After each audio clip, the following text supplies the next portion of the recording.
My dear students of the secondary school third year, welcome back to our TV educational English program. Today, my dear friends, we are going to deal with the Unit 7, Building and Engineering. But first, let me welcome my colleague, أ-نرمين. Thank you, Mr. Muhammad.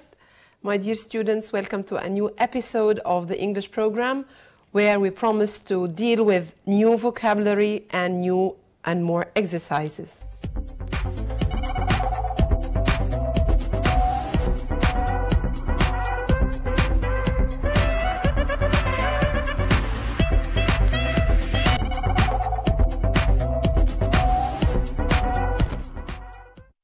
Building and Engineering, الهندسة والبناء. Great engineering. Egypt has many amazing works of engineering, both ancient and modern. At the south of Aswan, for example, Abu Simbel is the site of two temples which were carved into a cliff in about 12 and 50 BCE. The temple was positioned so that at a certain times of the year, the rays of the rising sun would illuminate the statue of Ramses II. The Cairo Underground Train, وده تاني من المشروعات العظيمة. It's the only underground railway system in Africa or the Middle East. And it is considered to be one of the most modern underground systems in the world. Now, my dear students, with the definitions of the new vocabulary. Positioned, put someone or something in a place. illuminate, To make light shine or something. carve, Cut a stone into a particular shape. cliff, A high, steep rock or piece of land. base, A low, hard surface on which other things can be built. monument, A large structure built to remind us of an important event or a famous person. raise, To lift something to a higher position. commuter, Someone who regularly travels to work, or someone who travels to work every day. massive, Massive معناها ضخم, very big. دي adjective. بيجي منها كمان الناون massiveness معناها الضخامة. لما أقول مثلا إن السياح بيعجبوا بضخامة أبو الهول أو بضخامة الأهرامات، يبقى كلمة massive ضخم، massive statue، massive monument. لكن massiveness دي معناها الضخامة بس، ودي بتيجي طبعا في الفايند ميستيك وفي التشويس، وهنشوف دلوقتي الكلام ده موجود. engineering, The work of designing roads, buildings and machines. investment, ده معناها استثمار. الفيرب منها invest، وفي عندنا investors المستثمرين، ودي بتيجي ممكن تلاقيها في الترجمة. Something you buy because it will be useful later. الحاجة اللي تشتريها عشان تبقى مفيدة بعد كده، ده بالنسبة لك بيبقى استثمار. diameter, A line goes from one side of a circle to the other, passing through the center. Now, my dear students, with the expressions, التعبيرات اللي لازم تتحفظ زي ما هي. About 44 kilometers long in length. ما تنساش ان في فرق بين كلمة long أو in length. Especially for the rays of the rising sun. ride on horses, keep attackers out, reach a length of. It took years to plus infinitive. طبعا دي قاعدة take، بيجي بعدها period of time وبعدين بتاخد to الانفينيتيف. دي بتيجي كمان find the mistake او في التشويس. ما ينفعش اقول make، بتبقى take، وبعدين ما ينفعش يجي بعدها infinitive without to، او ما ينفعش يجي بعدها gerund، لازم تبقى to with infinitive.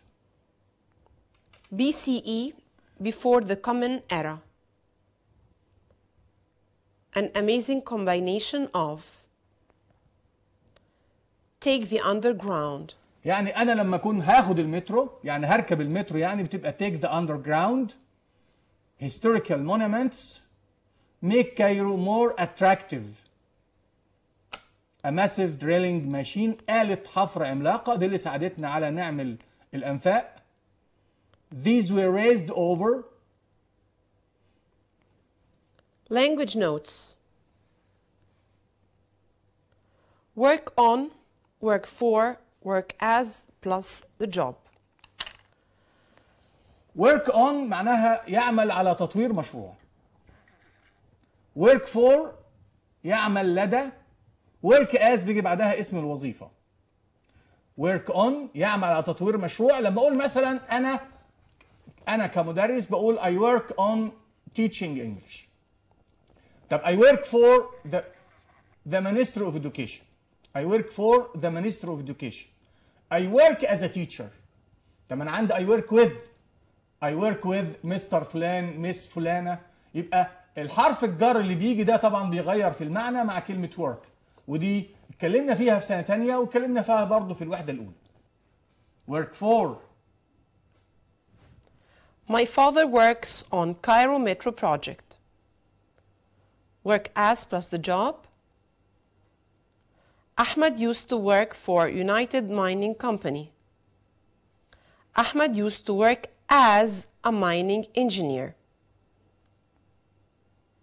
Whether equals if. Whether the weather. احنا عندنا هنا طبعا في كلمتين بيتنطقوا نفس النطق لكن السبيلنج بتاعهم ومعناهم مختلف. whether الأولانية ل WHE فيها معنى اللي هو سواء أو لو، لأنها بتساوي في المعنى كلمة if. أما whether التانية هو حالة الجو WEATHER. تعالوا نشوف example عشان نفهم الفرق. You have to decide whether you will come or not، يعني لازم تقرر سواء هتيجي أو لأ. whether ممكن أشيل كلمة whether هنا وأحط بدلها كلمة if. The weather. What is the weather like today? What is the weather like today يعني حالة الجو عاملة ايه النهاردة؟ النهاردة حر برد، حالة الجو شكلها ايه؟ Base as a noun أو foundation. Base, the statue stands on a round wooden base. Base هنا معناها ايه؟ قاعدة، يعني حاجة ثابتة، الستاتيو التمثال ده مثبت عليها. Any building needs a foundation to support it. Foundation هنا معناها أساس. Lose and miss. Lose the verb الباست فورم بتاعه lost والباست participle كمان lost، وبنقول I lose something. I cannot go into the house. I have lost my keys. Miss الباست فورم والباست participle بياخدوا ed. I miss someone. I missed my school friends during the summer holiday. ومست هنا معناها أنا مشتاق ليهم. كمان miss مش بس بتيجي للأشخاص، لكن كمان أقدر إن أنا أقول I missed my train, I missed my plane, I missed an important appointment. كل دي كلمات أو nouns تنفع تيجي مع الverb miss. Rise, rose, risen. I never miss the bus to my work. هنا في الإكزامبل التاني بنقول raise your hand if you want to answer. يعني ارفع إيدك لو عاوز تجاوب. Now my dear students, choose the correct answer. طبعا أنا كده بختار في الكلمات، فبقرا الجملة كويس وببص لكل كلمة، هل الكلمة دي تنفع تيجي معايا في الجملة دي ولا لأ؟ يلا نشوف مع بعض. The first metro space was opened in April 1989. way, line, row ولا couple. طبعا first metro احنا ده تعبير على بعضنا عندنا كده بنقول first metro line، خط المترو الاول. احنا عندنا عارفين ان شغالين في 3 خطوط دلوقتي وبنشتغل في الخط الرابع كمان. The first metro line was opened in April 1889.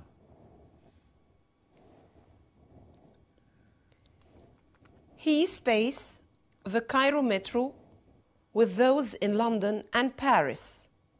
He compares, commutes, connect, contracts. طبعا انا ما ينفعش اقول مثلا he commutes ولا he connect وصل بالمترو بتاع القاهره بمترو لندن، لا ده انا عندنا كلمه with موجوده، عشان كده الاختيار بتاعي بيبقى he ايه؟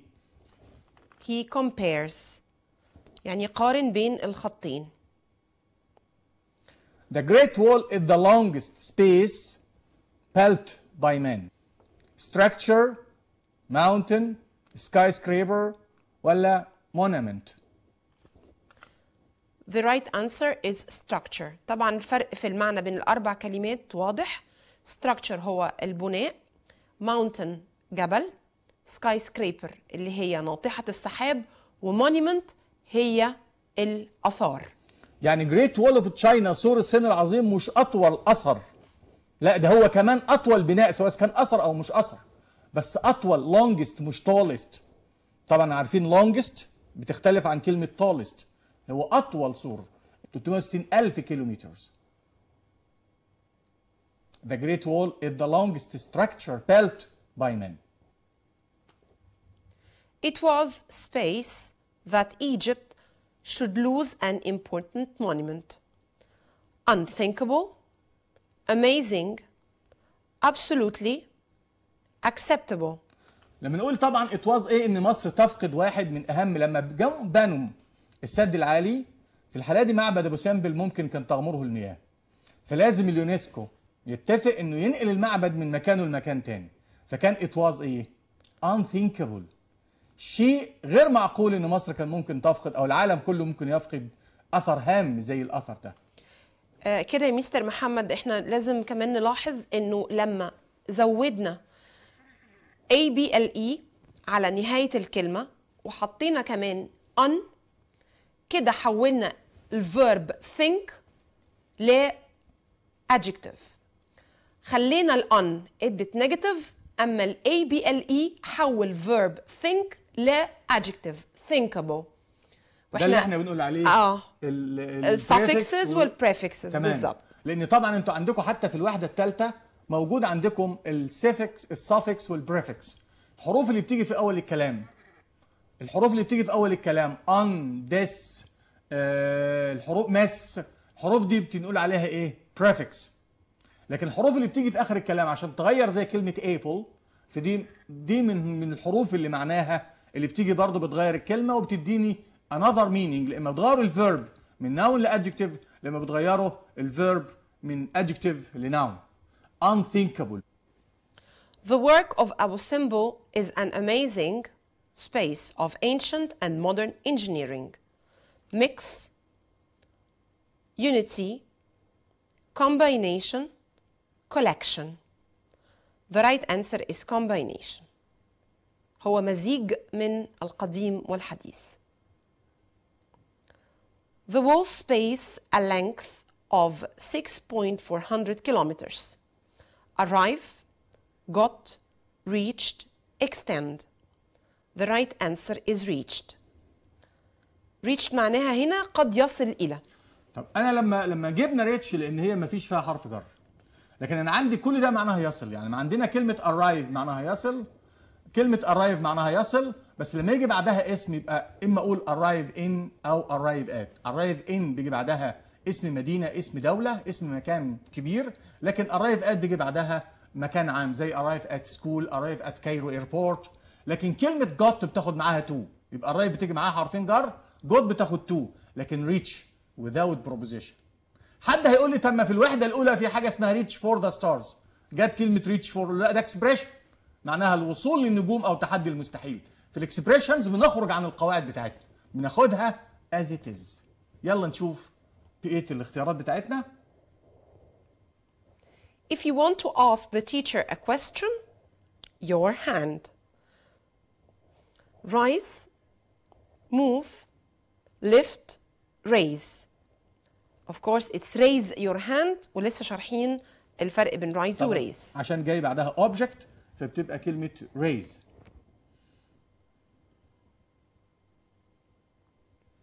The Sphinx is space near the pyramids of Giza, locating, positioned, situate, place. The Sphinx is positioned near the pyramids of Giza. طبعا الجملة هنا باسف، يعني لما اقول is locating الافضل اقول is located. بالظبط. لو ممكن اقول positioned وضع في مكان لغرض ما. طبعا السفنكس اتحط قدام الاهرامات لغرض ما. اتحط قدام الاهرامات لغرض ما. The Sphinx is positioned near the pyramids. لو قلنا is position بس ما تنفعش، لازم تبقى تصريف ثالث عشان تبقى الجمله باسف. كمان ما ينفعش اقول is situate، لازم تبقى situated، بس في الاختيارات مش مديني situated، مديني situate بس. حتى لو قلت place لازم تبقى placed، بس ما ينفعش اقول is lined او is lied. lied معناها تقع، يبقى lie بس بدون verb to be. لكن لما اقول position اقول is positioned معناها وضع في مكان لغرض ما. زي ما اقول لك مثلا حط النبات ده في البلكونه. ليه؟ عشان المطر يجي عليه، عشان الشمس يجي عليه. يبقى كلمه position ممكن تبقى noun، وممكن position تبقى قدامي verb. اللي قدامي هنا position وقع في الجمله verb. نشوف بقيه الاختيارات معانا. The tourists were amazed because of the space of the statue. Massive, heavy, weightless, massiveness. احنا في بداية الحلقة مستر محمد شرح لنا الفرق بين ماس وماسيف وماسيفنس. ماس هي الكتلة وده الناون. ماسيف adjective معناها ضخم. ماسيفنس هو ناون معناه الضخامة. يبقى هم كانوا منبهرين التورستس بالماسيفنس of المونيمنتس بتاعتنا. The right answer is massiveness. The space of the Cairo Underground Line 1 is 44 kilometers. Length, long, height, distance. The length of the Cairo Underground Line 1 is 44 kilometers. أنا ما ينفعش أقول the long of، لأن ذا هنا بيتبعها ذا space of بيتبعها لازم يكون معاها noun. فالنون من كلمة long length. النون من كلمة high height. طبعا برضو الكلام ده شفناه قبل كده في الوحدة الستة. إن ساعات بيطلبني مثلا لما يقول لي the old of كذا، أقول له لا اسمها the age.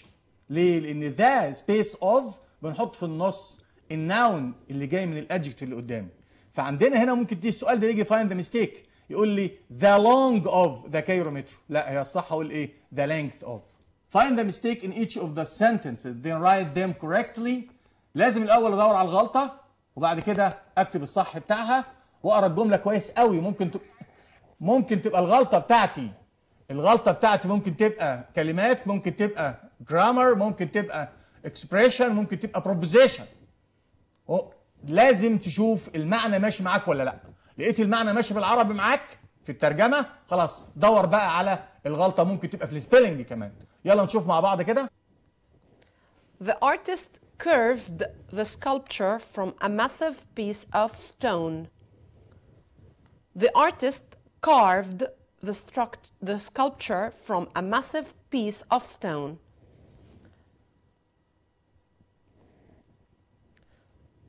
The temples of Abu Simbel are positioning higher than they used to be. ده اللي اتكلمنا فيه دلوقتي. ما ينفعش اقول are positioning، الجمله كده بقت present continuous. هي المفروض تبقى الجمله passive. معبد ابو سمبل وضع في مكان اعلى من اللي كان موجود فيه قبل كده. فالباسف بتاعي ما تبقاش are positioning. يلا نشوف الباسف بتاعي ممكن يكون ايه؟ are positioned. يعني هشيل الاي ان جي واحط اي دي عشان تبقى الجمله past participle. The wall reached a height of 6,400 kilometers. The wall reached a length of 6,400 kilometers. سور الصين العظيم وصل ل 6400 كيلو متر.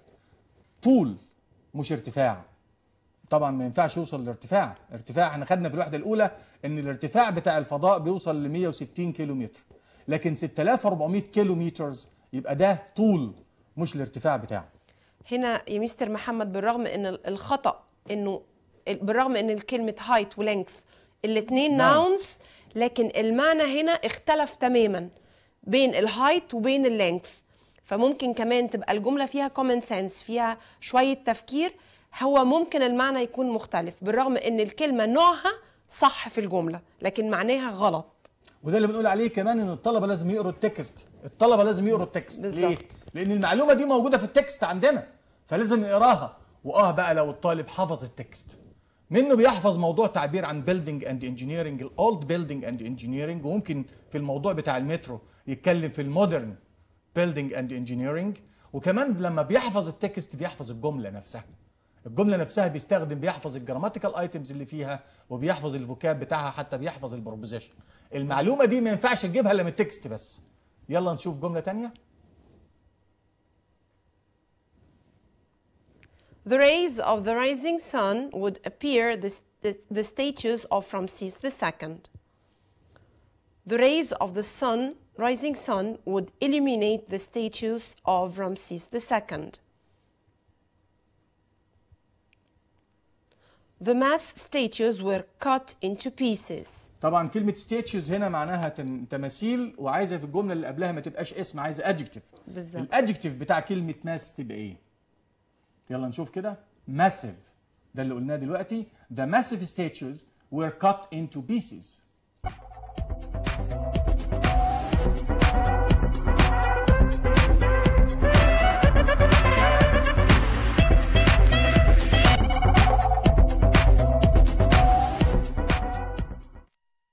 The grammar.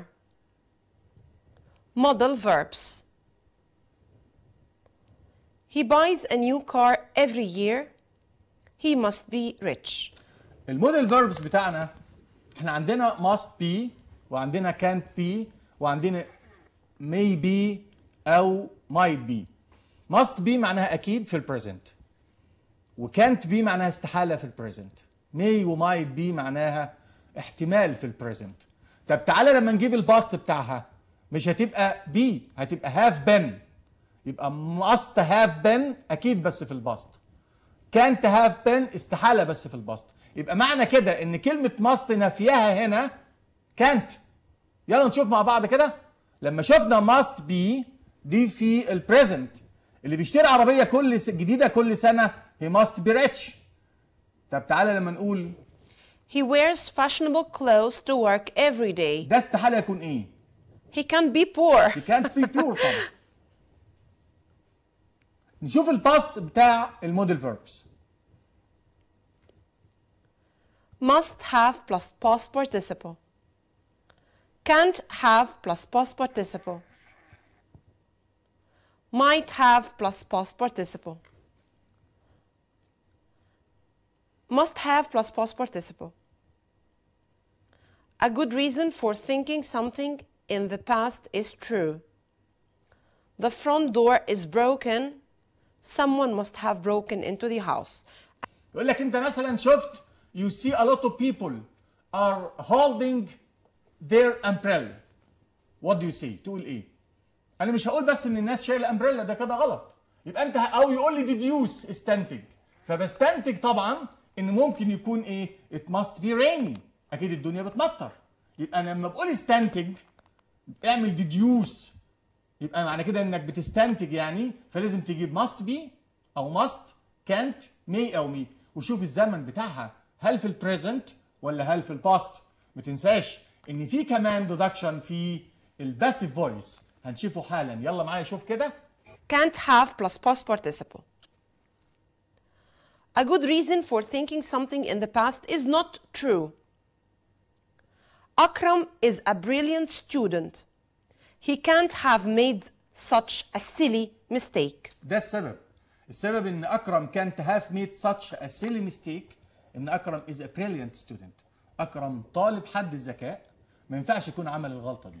استحالة طبعا يكون أكرم عملها، فكلمة كانت هاف أترجمها على إن هي استحالة. مش هتنفع إن النفي بتاع كلمة must هنا يبقى mustn't، النفي بتاع must هنا إيه؟ can't. يلا نشوف كمان معانا. might have plus past participle. A possible reason for thinking something in the past is true or not. يعني لما قلنا كلمة must قلنا معناها true، لما قلنا كلمة can't قلنا not true، لكن لما قلنا مع كلمة may و might قلنا is true or not true، لأن الاثنين may و might الاثنين present، الباست بتاعهم بيبقى may و might have plus past participle، بس might احتمال ضعيف من كلمة may. يبقى الاثنين دول present، لكن الباست بتاعهم ايه؟ may و might have plus past participle.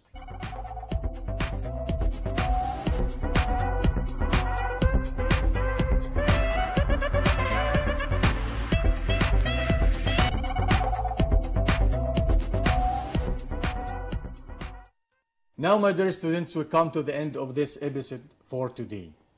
Let for us the next time. Dear students, hope you have benefited from this episode today and you got all the information required to study very well. See you next week. Bye for now. Bye.